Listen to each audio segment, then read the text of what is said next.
CTET EVS NCERT class 10 में आप सभी का स्वागत है। अगर आप लोग टेलीग्राम चैनल ज्वाइन करना चाहते हैं तो आपको टाइप करना पड़ेगा टेट सीटेट क्लास या फिर @टेट सीटेट क्लास। और अगर आपको प्रीवियस लेक्चर्स देखने हैं जो अभी तक अपलोड मैंने किए हैं तो उसके लिए आपको टाइप करना पड़ेगा यूट्यूब या गूगल पर सीटेट ईवीएस एनसीईआरटी बाय अविचल सर, तो आपको सारे लेक्चर्स मिल जाएंगे। हम लोग एनसीईआरटी में टाइगर के बारे में डिस्कस कर रहे थे, तो हम जानते हैं कि जो टाइगर होता है उसके बहुत सी प्रॉपर्टीज हैं, बहुत सी क्वालिटीज हैं, तो आप लोगों ने उसको भी देखा होगा और समझा होगा। इसके आगे बात करें अगर हम, तो हम जानते हैं कि जो टाइगर होता है, बाघ होता है, जो हमारा नेशनल एनिमल है और जिसका साइंटिफिक नेम क्या होता है, पैंथेरा टाइगरिस। पैंथेरा टाइगरिस इसका साइंटिफिक नेम होता है, इतना आप ध्यान रखेंगे। बाघ के बारे में बात करेंगे तो बाघ बहुत सतर्क एनिमल है, बहुत अलर्ट जानवर होता है। इसके बावजूद भी हमारे इंडिया में अगर देखें या वर्ल्ड वाइड देखें तो बाघ के ऊपर बहुत खतरा है, क्योंकि बहुत सारी इलीगल तरीके से पोचिंग होती है एनिमल्स की, शिकारी एनिमल्स की खाल के लिए या उनके दांतों के लिए, या एनिमल से कुछ बहुमूल्य चीजों को प्राप्त करते हैं तो उनको वो मार देते हैं। हाथी की अगर बात करें तो हाथी को उसके दांतों, गैंडे की बात करें तो उसके सींग, और शेर, मगरमच्छ और सांप की अगर बात करें तो उसकी खाल के लिए इनको मार दिया जाता है। तो आपसे एनसीईआरटी में क्वेश्चन एग्जाम में सीटेट में आ सकता है, जो एनसीईआरटी बेस्ड होगा कि हाथी को किस चीज के लिए किलिंग होती है, दांतों के लिए होती है। गैंड की किलिंग किस चीज के लिए होती है, तो सींग के लिए होती है। और शेर, मगरमच्छ और सांप की किलिंग किस चीज के लिए होती है, तो उनके स्किन के लिए होती है। और हिरन की अगर बात करें तो जो कस्तूरी हिरन होते हैं उनसे थोड़ी सी खुशबू वाली चीज प्राप्त करने के लिए उनको मार दिया जाता है। तो यहाँ पे कुछ पॉइंट आप लोग ध्यान रखेंगे। आगे अगर हम बढ़े तो यहाँ पे काफी इंपॉर्टेंट है कि टाइगर जो है हमारे इंडिया में उनका बहुत इंपॉर्टेंस है। और अगर देखें कि पूरे विश्व से, पूरे वर्ल्ड से जो मैक्सिमम टाइगर हैं, लगभग 70% के आसपास टाइगर भारत में रहते हैं। और ये हमारे लिए बहुत गर्व की बात है कि हमारे देश में 70% से ज़्यादा टाइगर रहते हैं। अगर हम बात करें कि इंडिया में बहुत सारे टाइगर रिजर्व बनाए गए हैं, उन टाइगर रिजर्व में टाइगर रहते हैं, तो उसमें से अगर बात करें तो मध्य प्रदेश में टाइगर आपको मैक्सिमम मिलेंगे। अब यहाँ पे उत्तराखंड की बात की गई कि उत्तराखंड में जिम कॉर्बेट नेशनल पार्क है, और राजस्थान में भरतपुर जिले में घना टाइगर रिजर्व है, तो वो टाइगर को कंजर्व करते हैं। और अगर हम बात करें कि इंडिया में सबसे पहला फर्स्ट टाइगर रिजर्व कहाँ पे बनाया गया था, तो वो जिम कॉर्बेट नेशनल पार्क में बनाया गया था। इतना आप लोग ध्यान रखेंगे। और एक बहुत इंपॉर्टेंट बात यह है कि जो जिम कॉर्बेट नेशनल पार्क है उसके बीच से एक रिवर निकलती है जिसको हम कहते हैं रामगंगा। तो जो रामगंगा नदी है वो जिम कॉर्बेट नेशनल पार्क से, उत्तराखंड से निकलते हुए आगे जाकर के कन्नौज के पास गंगा से मिल जाती है। ठीक है, तो इस तरीके से आप ध्यान रखेंगे कि जो रामगंगा नदी है वो गंगा की एक सहायक नदी है, ट्रिब्यूटरी है। आगे यहाँ पे आप लोगों ने सांपों को भी देखा होगा। सांपों के बारे में जब भी हम सोचते हैं तो हमको लगता है कि सारे सांप जहरीले होते हैं, सारे सांप के काटने से व्यक्ति मर जाता है, पर ऐसा नहीं होता है। केवल कुछ ही प्रकार के सांप जहरीले होते हैं, तो यहाँ पे उसी के बारे में डिस्कस किया गया है। तो हमारे देश में पाए जाने वाले सांपों में से केवल 4 प्रकार के सांप जहरीले होते हैं, बाकी जहरीले नहीं होते हैं। और ये 4 टाइप के जो सांप होते हैं वो कौन कौन से होते हैं? एक तो नाग होता है, दूसरा करैत होता है, और तीसरा दुबोइया होता है, और फिर अफाई होता है। तो यहाँ पे उनकी कुछ पिक्चर्स भी दी गई हैं। यहाँ पे आप देख सकते हैं कि ये नाग है। नाग तो हम सबने देखा होगा। नाग की भी कुछ बड़ी स्पीसीज होती है जिसको हम बोलते हैं किंग कोबरा। तो किंग कोबरा खासकर भारत में पाए जाते हैं और काफ़ी ज़्यादा बड़े साइज में होते हैं। आगे अगर हम देखें तो यहाँ पे आप देख रहे होंगे कि ये सांप जो है ये दुबोइया सांप है, और ये सांप करैत है। तो इसके ऊपर कुछ इस तरीके से आपको स्पॉट दिखाई दे रहे होंगे। और फिर ये है अफाई सांप। यही सांप जहरीले होते हैं। जब भी सांप काटता है, अगर सांप काट ले तो उससे क्या करता है, सांप के जो दांत होते हैं वो नुकीले होते हैं और सिरेंज जैसे होते हैं, तो वो अपने विष ग्रंथि से इंसान के शरीर में विष को प्रवेश कर देता है। और उसके बाद में अगर वो जिस प्रकार का विष होगा, अगर वो हीमोटॉक्सिक है या न्यूरोटॉक्सिक है, तो उसी प्रकार वो मस्तिष्क पे या फिर हमारे हृदय पे या हमारे रुधिर कोशिकाओं पे असर करता है। यहाँ पे सबसे इम्पोर्टेंट बात यह है कि जो सांप का जो जहर होता है उसको हम वीनम कहते हैं। ठीक है, तो ये आप ध्यान रखेंगे कि सांप के जहर को वीनम कहा जाता है। और जो इससे बचने की दवाई होती है, अगर सांप ने किसी को काट लिया है तो इससे बचने की दवाई क्या होगी, वो एंटी वीनम होती है। क्या होती है? एंटी वीनम होती है। और एनसीईआरटी में इसके बारे में लिखा हुआ है, जहर के असर को कम करने वाली जो दवाई होती है उसको सीरम कहा जाता है, सीरम दी जाती है। और जो सीरम होती है सांप के जहर से ही बनाई जाती है, और इस सरकारी जितने भी स्वास्थ्य केंद्र वहाँ पे आसानी से उपलब्ध होती है। तो ये कुछ इंपॉर्टेंट बातें हैं। अगर किसी को सांप काट ले तो उसको तुरंत अस्पताल पहुँचना चाहिए, ताकि वहाँ पे उचित ट्रीटमेंट हो पाए। वो किसी प्रकार के झाड़ फूक के चक्कर में नहीं पड़ना चाहिए। आगे मूव करते हैं। तो यहाँ पे बोला गया है कि जो कोई सीड होते हैं, जब भी कभी कोई बीज होता है, उसको अगर हम कोई मॉइस्चर या पानी में अगर डाल दें, उसके बाद उसको बाहर निकाल लें, तो उसमें स्प्राउटिंग यानी उसमें अंकुरण की प्रोसेस स्टार्ट हो जाती है। यहाँ पे सबसे खास बात आपको ध्यान रखनी है कि जो स्प्राउटिंग टाइम होती है, जो अंकुरण की जो समय होता है, सीडों का, बीज का अंकुरण का जो टाइम होता है, वो टेम्परेचर, तापमान और साथ साथ ह्यूमिडिटी यानी आर्द्रता और मौसम पर भी निर्भर करता है। तो आपसे एग्जाम में क्वेश्चन आ सकता है कि बीजों का जो अंकुरण है वो टेम्परेचर, ह्यूमिडिटी और वेदर, इनमें से किस पर निर्भर करता है? तो इन सभी पर निर्भर करता है। इतना आप लोग ध्यान रखेंगे। आगे मूव करें तो यहाँ पे काफ़ी इंपॉर्टेंट और इंटरेस्टिंग एक पौधा है जो बेसिकली कीड़ों को पकड़ लेता है। तो इनको हम कहते हैं शिकारी पौधे, या इनको कहा जाता है कीट भक्षी पौधे। यहाँ पे जो स्ट्रक्चर आप यहाँ पे देख रहे हैं, इसको बोलते हैं पिचर। ये पिचर स्ट्रक्चर है। पिचर का मतलब होता है घड़ा। तो यहाँ पे ये जो पत्ती है, देखिए इस प्रकार के जो प्लांट होते हैं, जो पौधे होते हैं, वो ऐसे ज़मीन पर, ऐसी मृदा में उगते हैं जहाँ पर नाइट्रोजन की कमी होती है। तो ये करते क्या है, कीटों को पकड़ के उनसे नाइट्रोजन प्राप्त करते हैं और ग्रोथ करते हैं। तो ये भी आप पॉइंट ध्यान रखेंगे। अब यहाँ पे एनसीईआरटी में क्या खास बातें लिखी हैं उनके बारे में डिस्कस करते हैं। तो कुछ ऐसे पौधे भी होते हैं जो चूहों, मेढकों, कीड़े मकोड़ों और छोटे जीवों का शिकार करते हैं। शिकार का मतलब कि वो शिकार कैसे करते हैं? वो ऐसा तो नहीं है कि वो जाकर के पकड़ लेते हैं। वो अपने स्ट्रक्चर को ओपन रखते हैं और वहाँ पे कुछ चिपचिपा सा पदार्थ निकलता रहता है और उसमें कुछ खुशबू भी आती रहती है। तो उसी को अट्रैक्ट होकर के कुछ कीट पतंगे वहाँ पे आते हैं और चिपक जाते हैं, और फिर उस पानी में जो लिक्विड अंदर भरा होता है उसमें डिज़ोल्व हो जाते हैं, और उनसे फिर वो नाइट्रोजन उनसे प्राप्त पौधा कर लेता है। तो यहाँ पे लिखा हुआ है। अब खास बात यहाँ पे ये है कि इनमें से जो सबसे मशहूर, जो सबसे फेमस पौधा है, उसको नेपेंथिस कहते हैं। तो यहाँ पे आप देख रहे हैं ये जो पौधा है नेपेंथिस पौधा होता है, जो बहुत फेमस पौधा है वर्ल्ड वाइड। अब ये कहाँ मिलता है? तो एनसीईआरटी के हिसाब से और सीटेट के लिए आप लोग ध्यान रखेंगे कि ये पौधा मिलता कहाँ पे है। तो ये ऑस्ट्रेलिया, उसके अलावा इंडोनेशिया, भारत के मेघालय राज्य में पाया जाता है। और सबसे इम्पॉर्टेंट बात आप ध्यान रखेंगे कि भारत के मेघालय राज्य में पिचर प्लांट की एक सेंचुरी बनाई गई है, जहाँ पे आपको ऐसे ही प्लांट देखने को ज़्यादातर मिलेंगे। तो अगर आपसे एग्जाम में क्वेश्चन पूछे कि पिचर प्लांट सेंचुरी कहाँ पे है, तो मेघालय में है। ठीक है, तो आप लोग ध्यान रखेंगे कहाँ कहाँ मिलता है ये प्लांट। आमतौर पर ऑस्ट्रेलिया, इंडोनेशिया, भारत के मेघालय राज्य में ये पाया जाता है। ठीक है, इसका आकार लंबे घड़े जैसा होता है। इसके ऊपर पत्ती का ढक्कन लगा होता है। घड़े से खास खुशबू निकलती है, जिसकी वजह से कीड़े खींचे चले आते हैं। पौधे के ऊपर पहुंचते ही कीड़े अंदर फंस जाते हैं और बाहर नहीं निकल पाते। इस तरीके से ये शिकार करके अपना जो है पोषण प्राप्त करता रहता है। आगे मूव करें तो यहाँ पे कुछ खाने की चीज़ें हैं और उनमें लगने वाला जो पचने का समय है वो दिखाया गया है पेट में। तो यहाँ पे पेट में किस तरह टाइम में खाना पचेगा, और यहाँ पे ग्लास में पाचक रस डाल करके खाने को पचाया जाता है। तो यहाँ पे सबसे पहले हम बात करेंगे कच्चे दूध के बारे में। कच्चे दूध को अगर हम पी लें तो हमारे पेट में लगभग 2 घंटे 15 मिनट में वो पच जाएगा। वहीं अगर हम बात करें कि ग्लास में अगर हम पाचक रस मिला करके उसको देखें कि वो कम से कम 4 घंटे और 45 मिनट टाइम पचने में लगाएगा। इसका मतलब कि पेट में जल्दी पाचन होगा। उसके अलावा देखें उबला हुआ दूध अगर हम देखें तो 2 घंटे में ही ये पच जाएगा।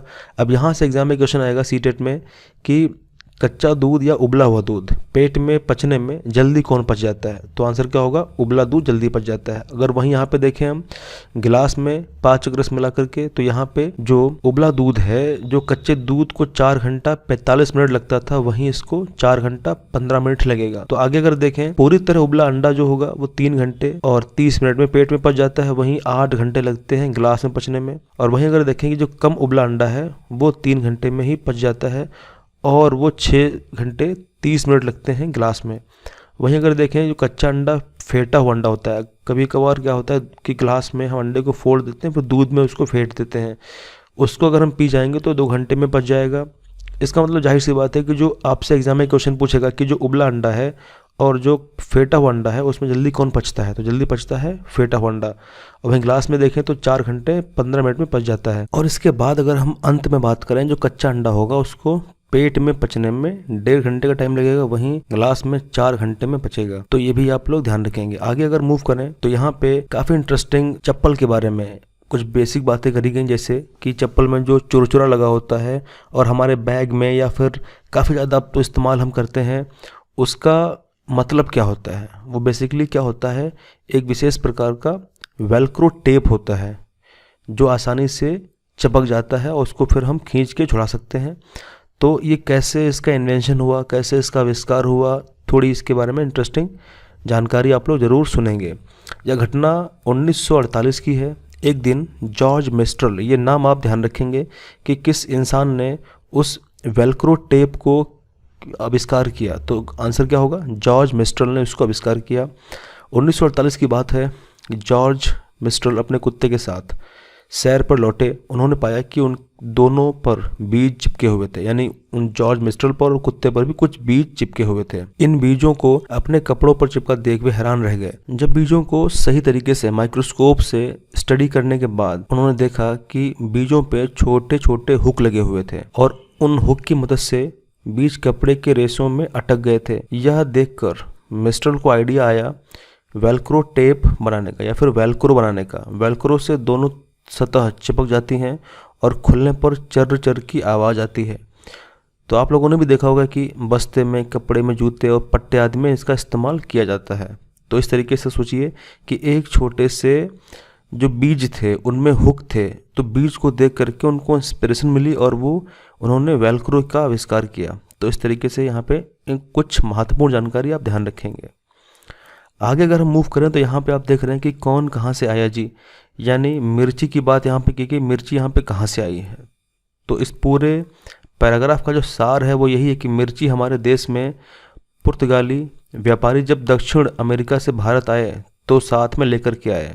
यहाँ पे काफ़ी महत्वपूर्ण जानकारी दी गई है। यहाँ पे अल्बरूनी के बारे में बताया गया है कि भारत में अल्बरूनी जब आए थे तो किसके साथ आए थे, आप लोग ध्यान रखेंगे। भारत में महमूद गजनबी एक आक्रांता भारत में आया था जिसने भारत में लगभग 17 बार अटैक किया था, 17 टाइम्स भारत में इन्वेड किया और उसने सोमनाथ मंदिर को लूटा। सोमनाथ मंदिर में बहुत सारा सोना था, बहुत सारे आभूषण थे, उनको लूट ले गया। तो उसी के साथ में भारत में अल्बरूनी आया था। अब जहाँ से अल्बरूनी भारत में आया था वो आजकल उज़्बेकिस्तान कहा जाता है। भारत में अल्बरूनी ने बहुत सारी चीज़ों को बारीकी से समझा, बारीकी से उनका अवलोकन किया। और यहाँ पे आज अगर हम बात करें, इतिहास पढ़ने वाले जो लोग हैं वो अल्बरूनी की किताबों को पढ़ते हैं और उस टाइम के बारे में जानते हैं कि जिस टाइम में अल्बरूनी आज से 1000 साल पहले लगभग आया था तो उस समय का क्या क्या चीज़ें रही होंगी, किस तरीके से लोग रहते होंगे, क्या कैसे आपस में बातें करते होंगे। तो काफ़ी कुछ वृत्तांत उसने हिंदुस्तान के बारे में दिया है। तो अगर उसकी किताब के बारे में पूछे तो आप लोग ध्यान रखेंगे उसकी किताब का नाम था किताब अल हिंद। तो किताब अल हिंद जो है वो किताब किसकी थी, वो किताब थी अल्बरूनी की। ये बहुत बेसिक बात है, आप लोग ध्यान रखेंगे। आगे अगर हम बात करें तो यहाँ पे मैप में बच्चों को दिखाने की बात की गई है कि अल्बरूनी जिस जगह से आया था वो आज कहाँ पे है। तो यहाँ पे आप देख रहे होंगे ये हमारा इंडिया है और इंडिया से वेस्ट में, इंडिया से वेस्ट में जब आप जाएंगे, लेकिन किस तरफ जाएंगे, वेस्ट में, लेकिन नॉर्थ की तरफ जाएंगे आप। तो यहाँ पे छोटा सा, यहाँ पे देख रहे हैं आप, ये उज़्बेकिस्तान है। तो यहीं से वो भारत की तरफ आया था। तो आगे मूव करते हैं। तो यहाँ पे बोला गया है कि किस तरीके से पृथ्वी पानी को सोख लेती है और जो कुएँ होते हैं वहाँ तक पानी कैसे पहुँचता है। तो बहुत सिंपल तरीके से हम समझेंगे, जब बरसात होती है, जब प्रेसिपिटेशन होता है, बरसात के साथ साथ क्या होता है, जो झील वगैरह होती है वहाँ पानी इकट्ठा हो जाता है। बरसात की वजह से पानी क्या करता है, इनफिल्ट्रेशन कर लेता है, यानी मिट्टी की सतह से नीचे की तरफ पानी बहना स्टार्ट हो जाता है। और फिर अगर कहीं पे तालाब है, झील है, तो वहाँ पानी इकट्ठा हो जाता है। इस तरीके से पानी नीचे पहुँचता रहता है। तो नीचे यहाँ पे अंडरग्राउंड वाटर चैम्बर्स होते हैं, वहाँ पे पानी इकट्ठा हो जाता है धीरे धीरे। और अगर हम कहीं पे पंप लगा करके, ड्रिल करके अगर हम वहाँ पे वेलिंग करें, अगर वहाँ पे कुआं खोदा जाए, तो वहाँ पे पानी फिर चारों तरफ से जहाँ भी पानी के सोर्सेस होंगे, अंडरग्राउंड वाटर होगा, वहाँ पे पानी पहुँच जाता है और इस तरीके से हमको पानी मिल जाता है। आगे अगर यहाँ पे हम देखें तो पानी की जो समस्याएं हैं वो पूरे विश्व भर में अलग अलग कंट्रीज़ में होती रहती हैं। अगर हम भारत की बात करें तो भारत में पानी की दिक्कत खासकर राजस्थान राज्य में होती है, महाराष्ट्र में भी कहीं पे पानी की दिक्कत होती है।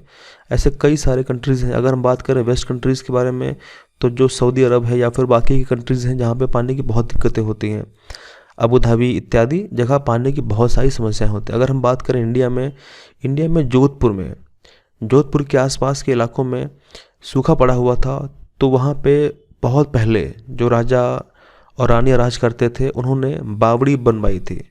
तो वही आपसे एग्जाम में क्वेश्चन पूछेगा कि जो बावड़ी है, बेसिकली बावड़ी होती क्या है। तो बावड़ी का मतलब होता है एक तरीके से आर्टिफिशियल बनाए गए कुछ वेल्स होते हैं, कुएं टाइप के होते हैं, लेकिन जो बहुत खूबसूरत होते हैं। यहाँ पे आप देख भी रहे हैं कितनी खूबसूरत यहाँ पे ये बावड़ी है, जहाँ पे नीचे पानी भरा होता था और इस पानी का इस्तेमाल वो लोग अपने रोज़मर्रा की ज़िंदगी के लिए क्या करते थे। आगे अगर यहाँ पे हम डिस्कस करें तो यहाँ पे काफ़ी इम्पोर्टेंट थॉट इसके दिमाग में आया है कि आखिरकार अगर कोई एक ओशियन है, महासागर है, अगर उसमें हम कोई सुई डाल दें तो सुई तो वो डूब जाती है, लेकिन उसी ओशियन में एक बड़ा सा जहाज वो तैरता रहता है, नहीं डूबता है। इसके पीछे वजह क्या है? इसके पीछे वजह यही है सिर्फ कि हर वो चीज़ पानी में डूब जाएगी जिसका घनत्व यानी जो पानी से भारी होगी। तो आखिर इसके पीछे वजह क्या है कि सुई पानी में डूब जाती है?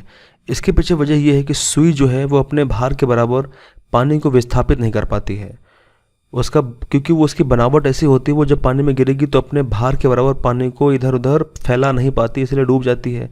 जहाज क्या करता है? जहाज अपने भार के बराबर पानी को फैला देता है, पानी को डिस्प्लेस कर देता है, इसलिए वो डूबता नहीं है। तो यही इसके पीछे कुछ वजह है। आगे अगर हम बात करें तो यहाँ पे आपने नाम सुना होगा डेड सी के बारे में, आपने नाम सुना होगा मृत सागर के बारे में। यहाँ पे आप पिक्चर में भी देख रहे हैं कि यहाँ पे एक व्यक्ति बहुत आराम से आसानी से लेटा हुआ है पानी के ऊपर और वो डूब नहीं रहा है, तैरता जा रहा है। तो काफी महत्वपूर्ण पॉइंट है डेड सी के बारे में, आप लोग जरूर ध्यान रखेंगे सारे पॉइंट्स को। तो सबसे पहले स्टार्ट कर रहे हैं कि सागरों में पानी में नमक होता है, ये बहुत कॉमन सी बात है। अगर कोई समुद्र है, ओशियन है, अगर आप कहीं घूमने भी गए होंगे तो अगर आपने पानी टेस्ट भी किया होगा तो पानी में नमक होता है। लेकिन सबसे खास बात है, लेकिन जो डेड सी है, जो मृत सागर है, दुनिया का सबसे नमकीन सागर कहा जाता है। उसके अंदर बहुत ज्यादा नमक घुला हुआ है, इतना नमक कि लगभग 1 लीटर पानी में 300 ग्राम नमक घुला हुआ है डेड सी में, मृत सागर में। क्या इतना नमकीन पानी कोई भी पी पाएगा? तो नहीं पी पाएगा, उसको लिवर की या फिर किडनी की समस्या शुरू हो जाएगी। बहुत ही कड़वा लगेगा पानी पीने में, पी नहीं पाएगा। सबसे मजे की बात तो ये है कि मृत सागर में हम ऐसे तैर सकते हैं जैसे आराम से लेटे हों। ये क्यों होगा? वो इसलिए होगा क्योंकि पानी बहुत ज़्यादा भारी हो गया नमक की वजह से, और हमारे जो वेट, हमारा जो वजन है वो उतना ज़्यादा डेंस नहीं है, घनत्व तो नहीं है, भारी नहीं है जितना पानी है, इसीलिए हम तैरते रहेंगे।